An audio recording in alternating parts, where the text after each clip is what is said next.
Hello, all. How are you doing? I hope you are doing good. I welcome you to the topic Development in Digital Payments Lecture 1. So, this series we will be going to continue till we complete our digital payments chapter. This chapter is very important from an RBI Grade B Phase 2 perspective because this chapter has been specifically mentioned in the syllabus of the RBI Grade B. This chapter has been added recently by the RBI in this 2023 notification, and hence we can expect that some questions will be there in the RBI Grade B 2024, whether it would be from an objective point of view or a descriptive point of view in phase 2, or it can also ask in a objective point of view in phase 1 also. So some of one of the question that has been asked in one of the banking paper is with related to digital payments only. I guess the paper was RRBPO mains. I'm not sure, but that was RRBPO mains.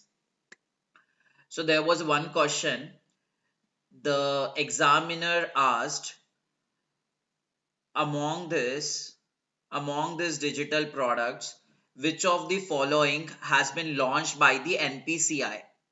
तो आपको बताना था इसमें से NPCI के products कौन से थे और कौन से नहीं थे। तो इसीलिए जो जो भी डिजिटल पेमेंट्स के रिलेटेड हमारे पास सिस्टम्स है, जो भी NPCI लेके आया है, जो भी रिजर्व बैंक ऑफ इंडिया लेके आया है, उसके बारे में हमें पता होना चाहिए। ठीक है, ये चीज बहुत इंपॉर्टेंट हो सकती है आगे वाले कोई भी एग्जामिनेशन में। और ऑब्वियसली आपके जनरल अंडरस्टैंडिंग के लिए भी तो पता होनी चाहिए ना, डिजिटल पेमेंट्स आप रोज यूज करते हो, तो जनरल अंडरस्टैंडिंग भी तो पता होनी चाहिए कि नैश क्या होता है, ईसीएस क्या होता है, यूपीआई लाइट क्या होता है, यूपीआई 123 पे क्या होता है, हेलो यूपीआई क्या होता है, यूपीआई वर्ल्ड क्या होता है। ठीक है, ये बेसिक चीजें तो पता होनी चाहिए ही चाहिए। So without wasting any further time, let's move on to our first slide. First, we will understand what is meant by digital payments. Yes, kindly go through it. I'll just check if I'm recording the lecture or not. Yeah, it's in progress. So digital payments क्या है? यार digital payments क्या है? कुछ नहीं है।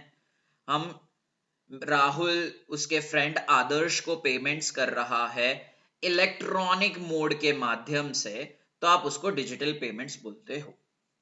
राहुल ने अगर आदर्श को कैश दिया, that would be called as cash payment.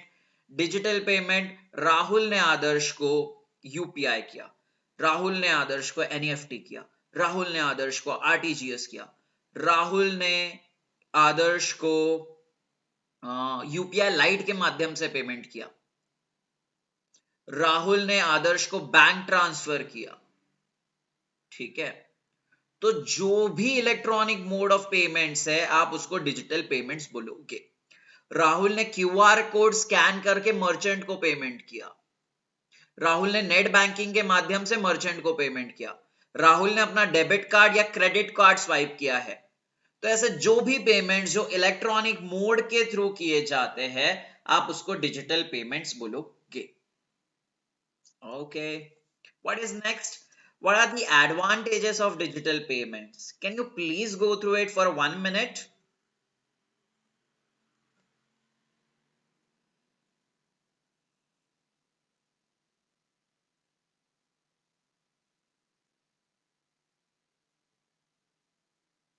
Okay. So क्या है यार डिजिटल पेमेंट्स के एडवांटेजेस? ईज और कन्वीनियंस मिलता है, आप घर पे बैठे बैठे पेमेंट्स कर सकते हो। पर पहले ये चीज हो सकती थी क्या? आज से 20 साल पहले नहीं हो सकती थी। आज से 20 से 25 साल पहले अगर आपको पेमेंट्स ट्रांसफर करना है तो आपको बैंक में जाना पड़ता था और बैंक में इंस्ट्रक्शन प्रोवाइड करना पड़ता था, या फिर आपको चेक जमा करना था बैंक में, या फिर अगर आपको आपके फ्रेंड को पैसा देना है तो कैश पेमेंट्स करना पड़ता था। तो ये जो कैश पेमेंट्स है, चेक पेमेंट्स है, या फिर बैंक में जाके आप पेमेंट्स कर रहे हो, इससे क्या हो रहा है, इससे हैसल बढ़ रहा है, हम जैसे सिटीजन्स का प्रॉब्लम बढ़ रहा है, ठीक है। पर डिजिटल पेमेंट्स के आने की वजह से क्या हुआ, हमारी पेमेंट्स करने वाली लाइफ बहुत आसान हो गई। हम अभी एक क्लिक पे 24/7 पेमेंट्स कर सकते हैं। तो ईज हो गया, कंफर्टेबल हो गया, और कन्वीनियंस तो है ही है, क्योंकि घर पे बैठ के हम आराम से कर पा रहे हैं 24/7। ओके, नेक्स्ट इज व्हाट, यार ईज एंड कन्वीनियंस है तो फाइनेंशियल इंक्लूजन भी तो बढ़ेगा, ठीक है। फाइनेंशियल इंक्लूजन मतलब क्या, आपको तो पता है ना फाइनेंशियल इंक्लूजन मतलब क्या। यार फाइनेंशियल इंक्लूजन ऐसा प्रोसेस है जहां पे हम लोग, जो लोग फाइनेंशियल सिस्टम का पार्ट नहीं है, उन लोगों को हम फाइनेंशियल सिस्टम का पार्ट बनाना चाहते हैं। कैसे बनाएंगे, उनको हम अफोर्डेबल और एक्सेसिबल सर्विसेज प्रोवाइड करेंगे, एज सिंपल एज दैट। यार राहुल को इंश्योरेंस खरीदना है, तो राहुल को इंश्योरेंस खरीदने के लिए दो ऑप्शंस है। वो एक तो ओवर द काउंटर खरीद लेगा या फिर ऑनलाइन मोड से खरीद लेगा। ओवर द काउंटर मतलब क्या, राहुल इंश्योरेंस कंपनी के ऑफिस में जाएगा और वहां पे जाके इंश्योरेंस बाय कर लेगा। तो राहुल का टाइम जा रहा है, राहुल का ट्रांसपोर्टेशन कॉस्ट जा रहा है, तो राहुल के लिए बड़ी दिक्कत की बात है। और दूसरा ऑप्शन क्या है, इलेक्ट्रॉनिकली भी राहुल परचेस कर सकता है इंश्योरेंस। तो राहुल घर पे बैठे बैठे 1 मिनट में, 1 सेकेंड में इंश्योरेंस बाय कर लेगा, और राहुल का ट्रांसपोर्टेशन कॉस्ट भी बच जाएगा। तो जो भी टाइम भी बचा है राहुल का, वो कहां पे वो यूज कर सकता है, दूसरे कोई प्रोडक्टिव काम में यूज कर सकता है। ओके, तो देखो पहले मान के चलो राहुल के पास कोई भी बैंक अकाउंट नहीं था, ठीक है, तो राहुल फाइनेंशियल सिस्टम का पार्ट नहीं था, ठीक है। तो राहुल को क्या करना पड़ता था, राहुल को इंश्योरेंस कंपनी में जाना पड़ रहा है और वहां से इंश्योरेंस खरीदना पड़ रहा है, राहुल के लिए प्रॉब्लम्स है, ठीक है। बट क्योंकि राहुल को पता है कि यार वो 1 मिनट में ही इंश्योरेंस खरीद सकता है अगर उसके पास बैंक अकाउंट रहेगा, तो क्योंकि बैंक अकाउंट से ही तो पैसा डेबिट होगा ना, ठीक है। तो राहुल क्या सोचेगा, राहुल ये सोचेगा कि मुझे मेरे लिए बैंक अकाउंट ओपन करवाना है। तो राहुल अगर बैंक अकाउंट ओपन करवा रहा है, तो राहुल क्या हो रहा है, राहुल ऑटोमेटिकली फाइनेंशियल सिस्टम का पार्ट हो जा रहा है। इसके वजह से क्या हो रहा है, जो हमारा फाइनेंशियल इंक्लूजन का टारगेट है गवर्नमेंट ऑफ इंडिया और आरबीआई का, वो भी अचीव हो जा रहा है, ठीक है। ये क्यों हो जा रहा है, because of the ease of digital payments, ठीक है, because of ease of digital paying of insurance. तो ये डिजिटल पेमेंट्स के वजह से, डिजिटल पेमेंट्स के कंफर्टेबल के ईज के वजह से, उसके कंफर्ट के वजह से राहुल जैसे लोग खुद ब खुद फाइनेंशियल सिस्टम में जुड़ना चाहते हैं। तो इससे क्या हो रहा है, फाइनेंशियल इंक्लूजन बढ़ रहा है हमारे कंट्री का, which is a very good sign. Okay, next is what, enhanced credit access. यार आप, राहुल है उसके पास बैंक अकाउंट ही नहीं है, तो वो सारे के सारे कैश ट्रांसफर्स कर रहा है। वो उसके फ्रेंड को, उसको आदर्श को पेमेंट देना है, तो आदर्श को 1 लाख रुपीज कैश पे कर रहा है। उसको इंश्योरेंस खरीदना है, 1 लाख रुपीज का इंश्योरेंस खरीद रहा है इन कैश, ठीक है। कई इन्वेस्टमेंट करना है, वो अपना इन्वेस्टमेंट भी कैश में ही कर रहा है। तो इस केस में क्या हो जाएगा कि राहुल की कोई भी ट्रांजैक्शन हिस्ट्री जनरेट होगी क्या, राहुल की कहीं ऑनलाइन फाइनेंशियल क्रेडिबिलिटी जनरेट होगी क्या, नहीं होगी, ठीक है।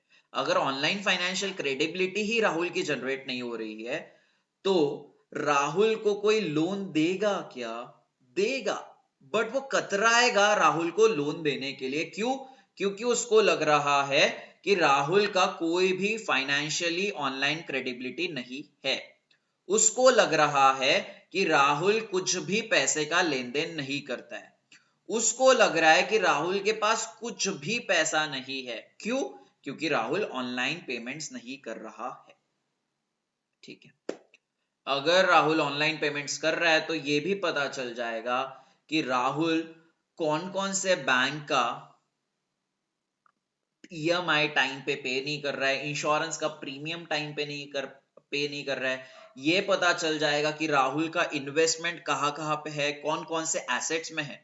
तो अगर राहुल की सारी ऑनलाइन क्रेडिबिलिटी है फाइनेंशियल टर्म्स में, तो ये जो बैंक्स है या फिर जो भी एनबीएफसीज है या फिर जो भी फिनटेक्स है, राहुल को आसानी से लोन दे देंगे। क्यों? क्योंकि राहुल की ऑनलाइन क्रेडिबिलिटी सबको दिख रही है।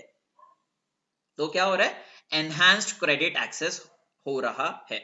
यही चीजें यहाँ पे लिखी हुई है। Okay, next is what? Economic progress. जैसे कि मैंने बोला है, राहुल एक आलसी बंदा है, उसको उसके फ्रेंड आदर्श को 1 लाख रुपीस पे करने हैं, तो उसको तो पेमेंट कल करना है। बट वो सोच रहा है नहीं नहीं यार, मैं तो आदर्श को कल नहीं दूंगा क्योंकि मैं भी प्रोक्रास्टिनेट करना चाहता हूँ, तो मैं उसको 4 से 5 दिन बाद दे दूंगा।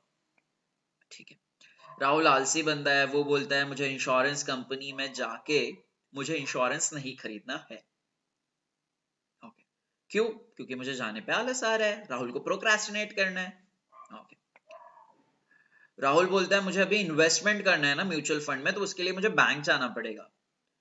बट राहुल बोलता है नहीं नहीं यार, मैं आलसी हूं, मैं प्रोक्रास्टिनेट करना चाहता हूं, मैं 4 से 5 दिन बाद चले जाऊंगा। ठीक है, तो यहाँ पे क्या हो रहा है? 5 दिन के लिए राहुल अपनी इकोनॉमिक एक्टिविटी नहीं कर रहा है। तो ऐसे राहुल जैसे बहुत लोग होंगे जो अगर डिजिटल पेमेंट्स को नहीं अपना रहे हैं, तो वो ऐसे उनकी भी 5 दिन 6 दिन 7 दिन तक इकोनॉमिक एक्टिविटी स्टैंड स्टिल पे आ जाएगी। ठीक है, तो अगर राहुल और राहुल जैसे लोग 5 से 6 दिन के लिए अगर हमारे इंडियन इकोनॉमी में कुछ स्पेंड नहीं करेंगे, तो जिसके वजह से जो भी इंडस्ट्रियलिस्ट है वो पैसा बना पाएंगे क्या? नहीं बना पाएंगे। ठीक है, ऐसा मान के चलो 95% of the people are using cash transactions, are using cash. तो ये 95% लोग अगर वो 6 से 7 दिन इकोनॉमी में कुछ स्पेंड ही नहीं करेंगे, तो जिसके वजह से बिजनेसमैन के पास पैसा आएगा क्या? नहीं आएगा। मतलब बिजनेसमैन का जो रेवेन्यू है वो कम रहेगा। अगर बिजनेसमैन का ही रेवेन्यू कम है, तो वो ज्यादा से ज्यादा अपने प्रोडक्ट्स बनाएगा क्या? ज्यादा से ज्यादा अपने सर्विसेज को इनोवेट करने की कोशिश करेगा क्या? नहीं करेगा। अगर वो अपने ज्यादा से ज्यादा प्रोडक्ट्स नहीं बना रहा है, क्यों नहीं बना रहा है? क्योंकि यार कंज्यूमर की डिमांड ही नहीं है, क्योंकि कंज्यूमर स्पेंड ही नहीं कर रहा है। तो ऑब्वियसली कंज्यूमर स्पेंड नहीं कर रहा है, तो बिजनेसमैन अपने प्रोडक्ट्स का प्रोडक्शन नहीं बढ़ाएंगे।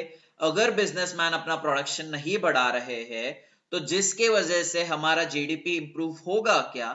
नहीं होगा। क्योंकि वी ऑलरेडी नो, जितनी ज्यादा स्पेंडिंग होगी उतना ज्यादा हाई चांसेस है हमारे इकोनॉमी का ग्रो होने का। ठीक है, तो इसीलिए डिजिटल पेमेंट्स भी जरूरी है अगर हमें इकोनॉमी में कंटिन्यूअसली प्रोग्रेस देखना है तो। ठीक है, next is what? Digital payments provide you a lot of safety, lot of safety. ठीक है, अगर आप कैश ट्रांजैक्शंस कर रहे हो तो ऑब्वियसली यार आप आपके घर में पैसा रखोगे तो घर से पैसा चोरी होने के काफी ज्यादा चांसेस है। अगर आप कहीं ट्रैवल कर रहे हो, पैसा लेके जा रहे हो, तो वहां पे भी कैश चोरी होने के बहुत ज्यादा चांसेस है। ठीक है, बट वही अगर आप बैंक अकाउंट में रखते हो, सीबीडीसी के फॉर्म में रखते हो, तो वहां पे आपका पैसा चोरी जाने के चांसेस रहेंगे क्या? नहीं रहेंगे ना बॉस। ठीक है, तो इसीलिए डिजिटल पेमेंट्स आपको सेफ्टी भी प्रोवाइड करती है। ओके, तो आप बोलोगे सर मेरा पैसा जो है बैंक अकाउंट से भी तो फ्रॉड करके कोई निकाल सकता है। निकाल तो सकता है यार, बट अगर आप कंप्लेंट करोगे तो वो पैसा किसने निकाला है विद द फ्रॉडुलेंट मींस, वो आपको पता चल जाएगा। क्यों? क्योंकि ऑनलाइन पेमेंट्स ट्रैक हो सकते हैं आसानी से, ऑनलाइन फ्रॉड्स ट्रैक हो सकते हैं आसानी से as compare to offline frauds, as compare to offline थेट। ठीक है, as compare to offline robbery. अगर आप चलते चलते अगर आपके पैकेट में से किसी ने 1 लाख रुपीस निकाल लिए, तो वो ट्रैक करना पुलिस के लिए थोड़ा मुश्किल हो जाता है। बट वही डिजिटल फ्रॉड हुआ है तो वो ट्रैक करना थोड़ा इजी हो जाता है। इसीलिए आपकी एफिशिएंट ट्रैकिंग भी हो जाती है अगर आप डिजिटल पेमेंट्स का यूज कर रहे हो तो। I guess we are very clear on this. तो आज हम डिजिटल पेमेंट्स पढ़ा है, अभी हमने देखा है advantages of digital payments. Okay, तो इसके चैलेंजेस क्या रहेंगे, क्या क्या करना चाहिए डिजिटल पेमेंट्स को इंप्रूव करने के लिए, वो भी हम देखेंगे। बट आज हमारा जो टॉपिक रहेगा वो डिजिटल पेमेंट्स क्या है, एडवांटेजेस क्या है, और कुछ प्रोडक्ट्स क्या है डिजिटल पेमेंट्स के, जैसे हम नैश के बारे में और इलेक्ट्रॉनिक क्लियरिंग सर्विस के बारे में पढ़ेंगे। ठीक है, लेट्स मूव फॉरवर्ड देन। यार एनपीसीआई ना एक बहुत बड़ा नाम है। देखो आरबीआई के पास इतना काम है, बहुत काम है, बहुत काम है। अगर आपको नहीं लगता है आरबीआई के पास काम है, तो जब भी आप आरबीआई ग्रेड बी ऑफिसर बन जाओगे ना, तब एक बार देख लेना कि आरबीआई में कितना काम है। ठीक है, काम से डरना नहीं है, काम ही करने के लिए तो जाना है ना आपको। ठीक है, चलो। सो देखो, आरबीआई तो सारी चीज नहीं कर सकती है। वो देखेगी कि मुझे सीबीडीसी भी लॉन्च करना है, वो देखेगी कि मुझे इन्फ्लेशन भी कंट्रोल करना है, वो देखेगी कि मुझे फॉरेक्स भी मैनेज करना है, वो देखेगी कि मुझे बैंकर टू बैंक भी बनना है, वो देखेगी कि मुझे बैंकर टू गवर्नमेंट भी बनना है, वो देखेगी कि मुझे करेंसी को भी ठीक से मैनेज करना है। तो यार आरबीआई क्या क्या करेगी। ठीक है, तो आरबीआई क्योंकि सारी चीजें नहीं कर सकती है, तो हमने एक एंटिटी बनाई है जिसका नाम है national payment corporation of India. इसका काम क्या रहेगा, इसका काम ये रहेगा कि पूरे रिटेल पेमेंट्स के इंफ्रास्ट्रक्चर को डेवलप करना और उसको मेंटेन करना। क्या करना, रिटेल पेमेंट्स इंफ्रास्ट्रक्चर को डेवलप करना और उसको मेंटेन करना। रिटेल पेमेंट्स जो हम जैसे लोग पेमेंट्स करते हैं, that are known as retail payments. तो रिटेल पेमेंट सिस्टम को मेंटेन करना, उसको मैनेज करना, उसको डेवलप करने की जिम्मेदारी आपके एनपीसीआई को होती है। ठीक है, तो जैसे यूपीआई को मेंटेन करना, यूपीआई को कौन मेंटेन कर रहा है, एनपीसीआई मेंटेन कर रहा है। ठीक है, यूपीआई का सर्वर डाउन नहीं होना चाहिए, यूपीआई हमेशा काम करना चाहिए। ये कौन देख रहा है, एनपीसीआई देख रहा है। रुपए डेबिट कार्ड्स, रुपए क्रेडिट कार्ड्स, वो भी सही सलामत काम करने चाहिए। वो डेबिट कार्ड्स और क्रेडिट कार्ड्स के थ्रू कोई फ्रॉड नहीं होना चाहिए। ये कौन देख रहा है, इसके लिए पॉलिसीज कौन बना रहा है, इसके लिए पॉलिसीज बना रहा है आपका एनपीसीआई। तो जितने भी रिटेल पेमेंट्स सिस्टम है वो हम आगे देखेंगे, तो मैं नाम इसलिए नहीं बता रहा हूं क्योंकि आपको अभी नहीं पता है। जैसे देखो नैश है, ईसीएस है, यूपीआई लाइट है, यूपीआई 123 पे, यूपीआई है, हेलो यूपीआई है, रुपए ऑन द गो है, चेक ट्रंकेशन सिस्टम है, पॉजिटिव पे सिस्टम है। ठीक है, ये सारे के सारे रिटेल पेमेंट सिस्टम है। अभी ये रिटेल पेमेंट सिस्टम सही सलामत काम करने चाहिए, इसके लिए हमने एनपीसीआई बनाया है। ओके, तो एनपीसीआई किसने बनाया है, ऑब्वियसली आरबीआई इतना काम नहीं करना चाहता था, इसलिए आरबीआई ने एनपीसीआई बनाया है। किसके साथ मिलके, उन्होंने एनपीसीआई इंडियन बैंक्स एसोसिएशन के साथ मिलके बनाया है। ओके, तो कौन से एक्ट के अंदर आपका एनपीसीआई बना है, payment and settlement system act के अंदर आपका एनपीसीआई बना है। Payment and settlement system act कब का है, 2007 का। Payment and settlement system act को कौन रेगुलेट करता है, कौन, किसकी जिम्मेदारी है payment and settlement system act के ऊपर निगरानी रखने की, that is reserve bank of India. NPCI कब बना है, 2008 में। एनपीसीआई के हेडक्वार्टर्स कहां पे, मुंबई महाराष्ट्र। एनपीसीआई के चेयरमैन कौन है, दैट इज दिलीप अस्बे। दिलीप अस्बे पे सवाल आया था 1 से 2 साल पहले कोई तो एग्जामिनेशन में। ओके, तो एनपीसीआई बहुत इंपॉर्टेंट ऑर्गेनाइजेशन है, तो इस पे ये सवाल आ भी सकता है। आरबीआई और आईबीए ने मिलकर एनपीसीआई बनाया था। ठीक है, मुझे एक बार पीवाईक्यू देखना पड़ेगा, तो मुझे देखना पड़ेगा कि एनपीसीआई पे ये सवाल एग्जैक्टली आया हुआ है या नहीं है। Let's move forward then. Some of the products that we are going to see with respect to digital payments are NEFT, RTGS, IMPS, Electronic Clearing Service, and NASH. NASH stands for National Automated Clearing House. So if you are wondering कि sir NEFT, RTGS और IMPS फिर से पढ़ाने वाले हैं क्या, तो बिल्कुल नहीं। मुझे बार बार वही चीज पढ़ानी अच्छी नहीं लगती है, तो इसीलिए मैंने आपको रेफरेंसेस दे दिया हुआ है। रेफरेंस क्या है? आप 17 नवंबर का वीडियो लेक्चर देख सकते हो, ठीक है। वहां पे आपको NEFT, RTGS, IMPS बहुत डिटेल में समझ आ जाएगा, ठीक है। कहां पे देखना है आपको? यही चैनल पे देखना है जहां पे आप ये वीडियो देख रहे हो। प्लेलिस्ट बनी हुई है करंट अफेयर्स की, वहां पे आप जाओगे तो आपको ये लेक्चर में NEFT, RTGS और IMPS का दिख जाएगा।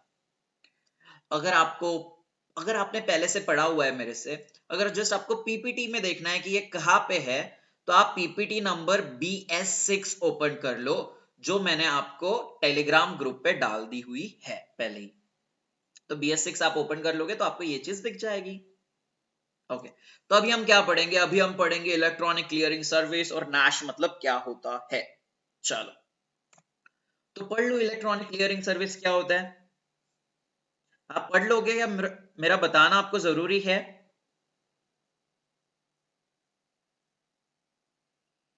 ओके गाइस, पढ़ लीजिए। Just I give you 30 seconds.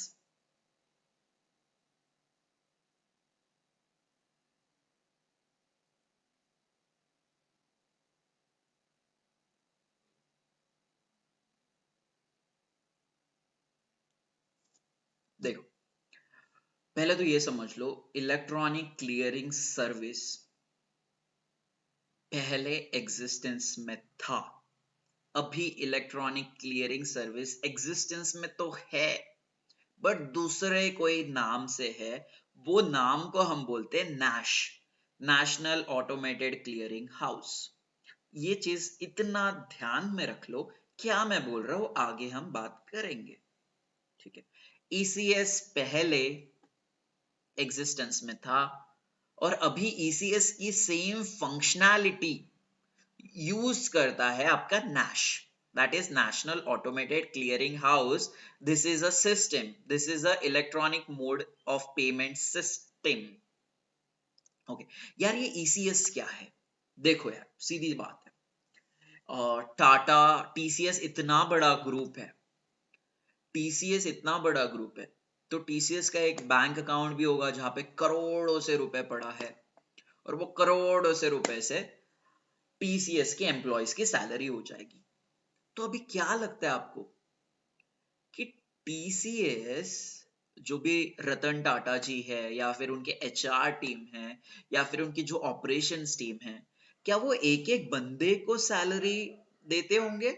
मतलब एक एक बंदे को अलग अलग अलग अलग RTGS करते होंगे क्या? वो पहले उन्होंने राहुल को पेमेंट कर दिया, बाद में उन्होंने स्निग्धा को पेमेंट कर दिया, थर्ड टाइम उन्होंने आदर्श के बैंक डिटेल्स डाले, उसको पेमेंट कर दिया, फोर्थ टाइम में प्रियंका को पेमेंट कर दिया उनके बैंक डिटेल्स डाल के, फिफ्थ टाइम में प्रतीक्षा के बैंक डिटेल्स डाल दिए, उनको पेमेंट कर दिया, सिक्स टाइम पे मृणालिनी के बैंक डिटेल्स डाल दिए, उनको पेमेंट कर दिया। आपको लगता है ऐसा करता होगा TCS?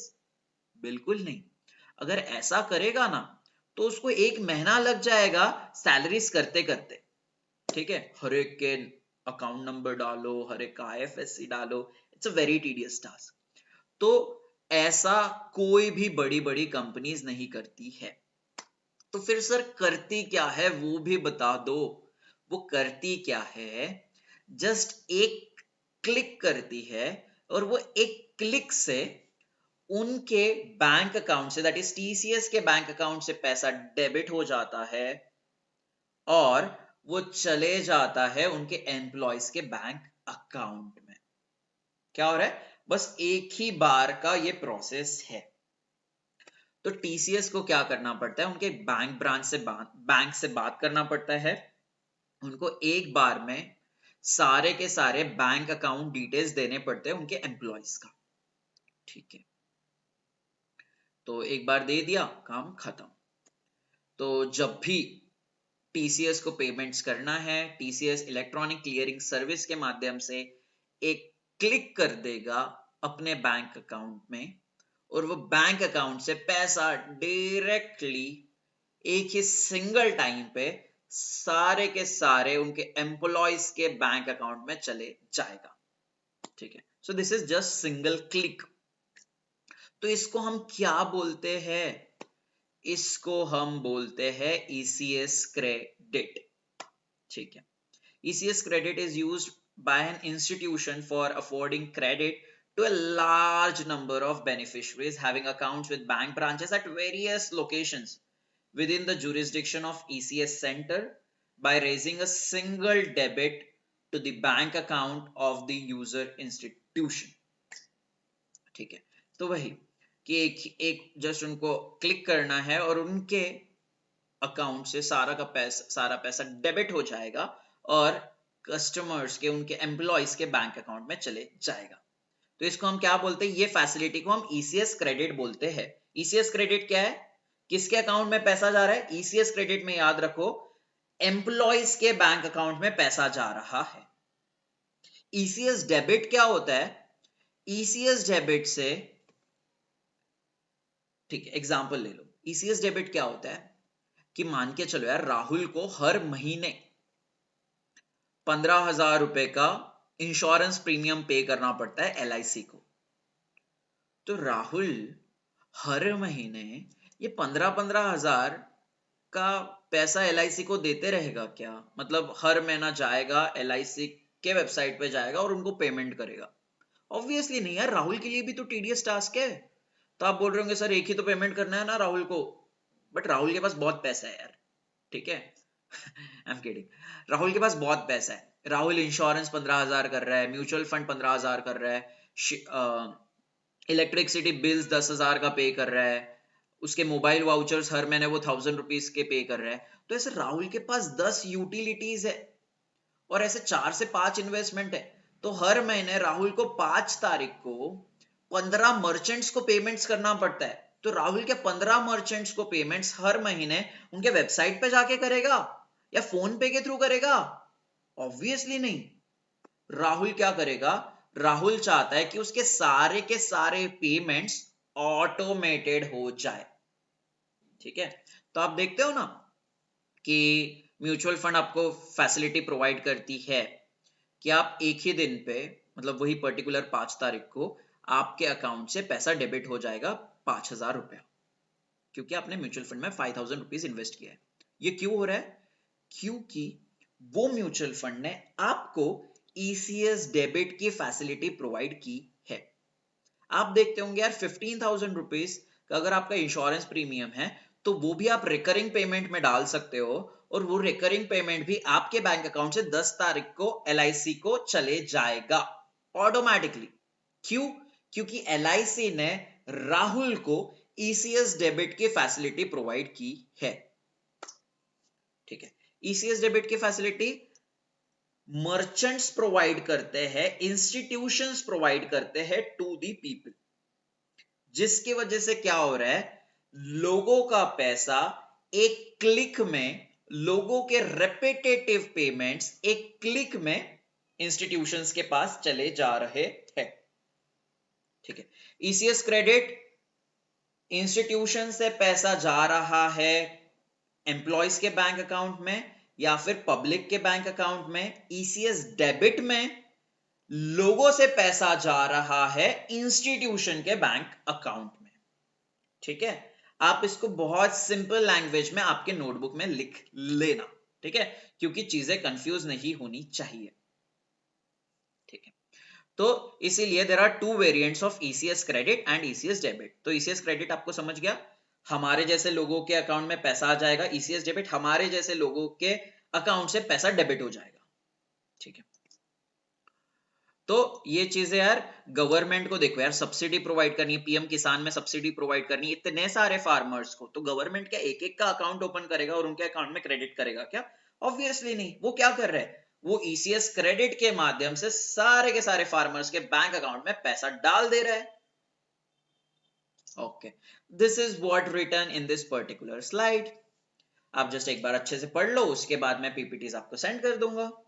ओके, तो देखो अभी नैश क्या है, नैश यही है, नैश क्या है, नैश यही है। Nash is nothing but electronic clearing service debit plus electronic clearing service credit, उसी को आप नैश बोल रहे हो। उसी को आप क्या बोल रहे हो, उसी को आप नैश बोल रहे हो। तो अभी हमारे पास इलेक्ट्रॉनिक क्लियरिंग सर्विस जैसा कुछ भी नहीं है। अभी हमारे पास क्या है, अभी हमारे पास है नैश। नैश ही कौन सी फंक्शनैलिटी यूज कर रहा है, नैश यूज कर रहा है ईसीएस क्रेडिट को और ईसीएस डेबिट को। तो वही एनपीसीआई का ही नैश है, उन्होंने एनपीसीआई ने ही नैश लॉन्च किया था, एनपीसीआई ने ही ईसीएस और क्रेडिट और ईसीएस डेबिट को लॉन्च किया था। एक और एक चीज समझ लो यार, ये आधार पेमेंट ब्रीच सिस्टम क्या होता है। ये क्या है, एक सिस्टम है। किस तरह का सिस्टम है, आधार सिस्टम है, इसलिए उसका आधार का नाम दिया है। तो ये कौन यूज कर रहा है, गवर्नमेंट ऑफ इंडिया यूज कर रहा है। ठीक है, तो government of India direct benefit transfer scheme में जो भी पेमेंट्स करता है, जो भी सब्सिडीज के पेमेंट्स करता है, वो कौन से सिस्टम को यूज करके करता है, वो सिस्टम को यूज करता है नैश का आधार पेमेंट ब्रीच सिस्टम। यहां पे गवर्नमेंट क्या करता है, यहां पे गवर्नमेंट बेनिफिशियरी, जैसे मान के चलो कि सब्सिडीज दी जा रही है पीएम किसान को, ठीक है, उनको इनकम दिया जा रहा है 2000 रुपए का हर 4 महीने बाद। ठीक है, तो गवर्नमेंट जो भी बेनिफिशियरीज है 1000 फार्मर्स, उनके 1000 फार्मर्स के बैंक अकाउंट्स पे आधार लिंक करवा देगा। ठीक है, यहां पे क्या लिखा है पहले आप समझ लो। ABP system has been successfully channelizing the government subsidies and benefits to the intended beneficiaries using the Aadhaar numbers. The ABP system links the government department and their sponsor bank on one side and beneficiary banks and beneficiary on the other hand. ठीक है, तो वो क्या कर रहा है, आधार payment bridge system में आधार number को ऑथेंटिकेशन के लिए यूज किया जा रहा है। ठीक है, तो वो आधार नंबर और बैंक अकाउंट पहली तो बात फार्मर के लिंक्ड होने चाहिए। आधार नंबर के माध्यम से गवर्नमेंट ये देख रहा है कि कौन कौन लोग एलिजिबल बेनिफिशरीज है to receive the payments for the PM Kisan. ठीक, तो गवर्नमेंट ने आइडेंटिफाई कर लिया कि ये 1000 लोग हैं, इनको हम पीएम किसान के अंदर 2000 रुपए देने वाले हैं 4-4 महीने के बाद। ठीक है, तो ये कैसे हो रहा है, ये लिंकिंग है with the Aadhaar as well as bank account. तो गवर्नमेंट ऑफ इंडिया आधार के माध्यम से बैंक अकाउंट लिंक कर रहा है, आधार के माध्यम से बेनिफिशियरी का वेरिफिकेशन कर रहा है, और उसके बाद गवर्नमेंट ऑफ इंडिया डायरेक्टली अपने बैंक अकाउंट से पैसा डेबिट करके भेज दे रहा है फार्मर्स के बैंक अकाउंट में। क्यों भेज रहा है, कैसे भेज रहा है, कैसे भेज रहा है, because of this Aadhaar payment bridge system facility. ठीक है, so Aadhaar is acting as a authentication for the government here. तो ये आधार पेमेंट ब्रिज सिस्टम किसका, नैश का है। मतलब क्या, नैश से तो एक सिंगल क्लिक में पेमेंट किया जा रहा है। तो गवर्नमेंट ऑफ इंडिया एक सिंगल पेमेंट में सारे के सारे पीएम किसान का पैसा उनके बैंक अकाउंट में पहुंचा रही है। बट आपको एक चीज पता होगी, गवर्नमेंट ऑफ इंडिया कभी भी कोई भी बैंक अकाउंट रिलेटेड ट्रांजैक्शंस नहीं करती है, कोई भी बैंकिंग रिलेटेड फंक्शंस नहीं करती है। अगर गवर्नमेंट ऑफ इंडिया को कोई भी बैंकिंग रिलेटेड फंक्शन करना है तो वो अपने ब्रोकर के पास चले जाती है, अपने एनटीटी के पास चले जाते हैं, अपने खास दोस्त के पास चले जाती है। वो खास दोस्त कौन है, वो खास दोस्त है उनका रिजर्व बैंक ऑफ इंडिया। तो reserve bank of India government के बोलने पे पीएम किसान बेनिफिशरीज को पैसा दे देता है। तो जो भी गवर्नमेंट का जो बैंकिंग फंक्शन है वो पूरा का पूरा संभाला जाता है by the reserve bank of India. इसीलिए तो हम बोलते हैं ना कि reserve bank of India acts as a banker to the government of India. इसका मतलब यही है. I hope this is damn clear. Now what is the difference between ECS and NASH?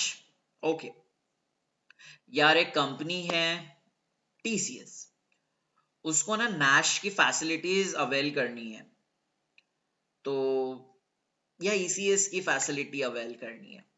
तो अगर ECS की फैसिलिटी अवेल कर, देखो यार सबको ECS तो चाहिए, सबको NASH तो चाहिए, क्योंकि उनका काम बहुत आसानी से हो रहा है. ओके, तो अगर ECS की फैसिलिटीज अगर TCS को चाहिए तो उनको रजिस्ट्रेशन के लिए बहुत सारे डॉक्यूमेंट्स देने पड़ेंगे, और इतने सारे डॉक्यूमेंट्स मांगेगा NPCI जो देते देते TCS की हालत खराब हो जाएगी. क्योंकि अगर एक भी डॉक्यूमेंट अगर मिस हो गया, जिस केस में ECS की फैसिलिटी TCS यूज नहीं कर सकता है, तो बहुत सारा पेपर वर्क ECS में लगता है, बट NASH में इतना पेपर वर्क नहीं लगता है. ECS का रजिस्ट्रेशन के लिए लगता है 30 दिन, ऑब्वियसली पेपर वर्क है ना, तो 30 दिन तो लगेगा ही लगेगा.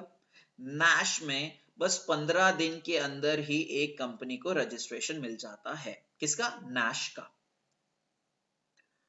और क्या है यार, जो TCS पेमेंट करता है ना अंडर ECS, अगर वो ECS को यूज कर रहा है तो 3 से 4 दिन लग जाएंगे पैसा क्रेडिट होते होते उसके एम्प्लॉइज के बैंक अकाउंट में. बट NASH का अगर यूज कर रहा है तो 24 घंटे के अंदर पेमेंट्स हो जाएंगे.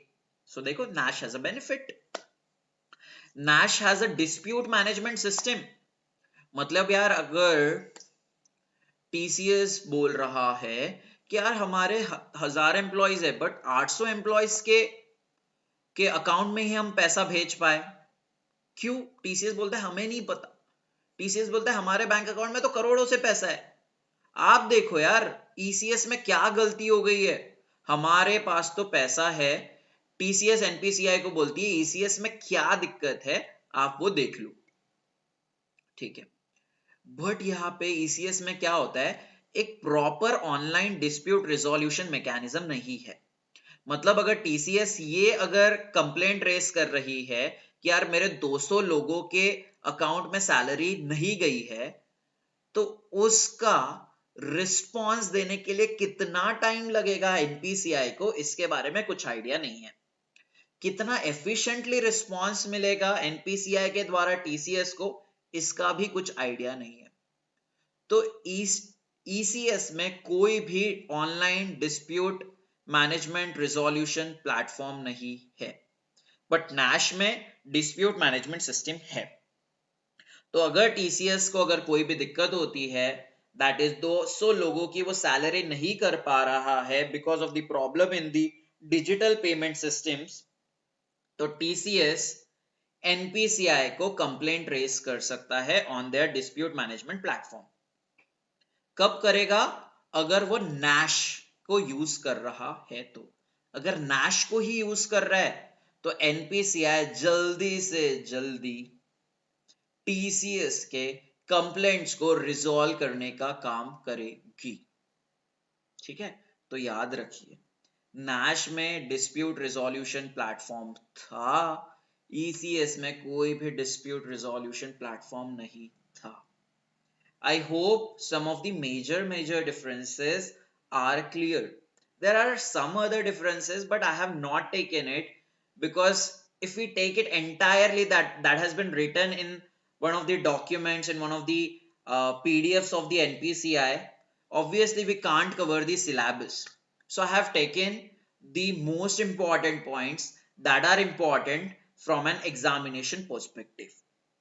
Okay, I hope we are good here and you understood the concept very well that I have taught you today with respect to digital payments. अगर आपको कुछ भी दिक्कत है तो प्लीज मुझे कमेंट सेक्शन में बताइए. I would be more than happy to serve you. Or yeah, if you like this session, do let me know in the comment section. Your comments are much more valuable to me because I have recently started this initiative on the eve of Lakshmi Pujan 2023. Sir रट्टा मार के आए हो क्या? नहीं नहीं यार, आदत हो जाती है ना. हम खुद का नाम थोड़ी ना बोलते हैं, खुद का नाम थोड़ी ना रट्टा मारते हैं हम, आदत हो जाती है. ठीक है, तो NPCI का इस्टेब्लिशमेंट डेट भी आपको रट्टा मारने की जरूरत है नहीं, वो तो आदत हो जाएगी। 2008 2008 2008 ऐसे देखते रहोगे तो आप ना ऑटोमेटिकली आपके दिमाग में फिट हो जाएगा। आरबीआई का स्टाफ, आरबीआई के पहले हेडक्वार्टर्स कोलकाता में थे। कब तक थे? 1937 में। उसके बाद वो मूव हो गए मुंबई में। तो रट्टा मारने की जरूरत है नहीं, नहीं, बार बार देखोगे, समझ के पढ़ोगे तो याद होते रहेगी। ठीक है, रट्टा मारने वाली कोई चीज नहीं होती एग्जामिनेशन में। 96 to 97% ऑफ दी चीजें रट्टा मारने वाली नहीं होती है। अगर आप चीजों को रट्टा मार के पढ़ रहे हो, please change your habit. I hope we are good here. If you like the session, if you love the session, if you loved my delivery, if you loved my teaching style, if you loved the content, do let me know in the comments section. Thank you so much. और ऐसे ही कुछ sessions digital payments के लिए मैं continuously लाते रहूंगा। तो आज से मैंने डिजिटल पेमेंट्स का चैप्टर शुरू किया है और ये हम कम से कम आगे 6 से 7 वीडियोस में कवर करेंगे। उसमें हम यूपीआई लाइट, यूपीआई 123 पे पढ़ेंगे, चेक ट्रंकेशन सिस्टम पढ़ेंगे, सारे के सारे एनपीसीआई के प्रोडक्ट्स पढ़ लेंगे, डिजिटल पेमेंट इंडेक्स पढ़ेंगे, पेमेंट विजन पढ़ेंगे रिजर्व बैंक ऑफ इंडिया का। तो इसके लिए मैं छोटे छोटे लेक्चर्स लेके आऊंगा। ठीक है, ये लेक्चर में मैंने नहीं लिया है क्योंकि यही लेक्चर फिर 4 से 5 घंटे का हो जाता था और उतना बड़ा लेक्चर लेके कोई पॉइंट नहीं है। तो मैं छोटे लेक्चर्स में सारी चीजें कवर कर लूंगा। Do not worry about that and thank you so much. I hope you like this session and good night. Bye bye. See you tomorrow on the same platform on the another session of digital payment systems in India. Thank you so much, guys. See you tomorrow.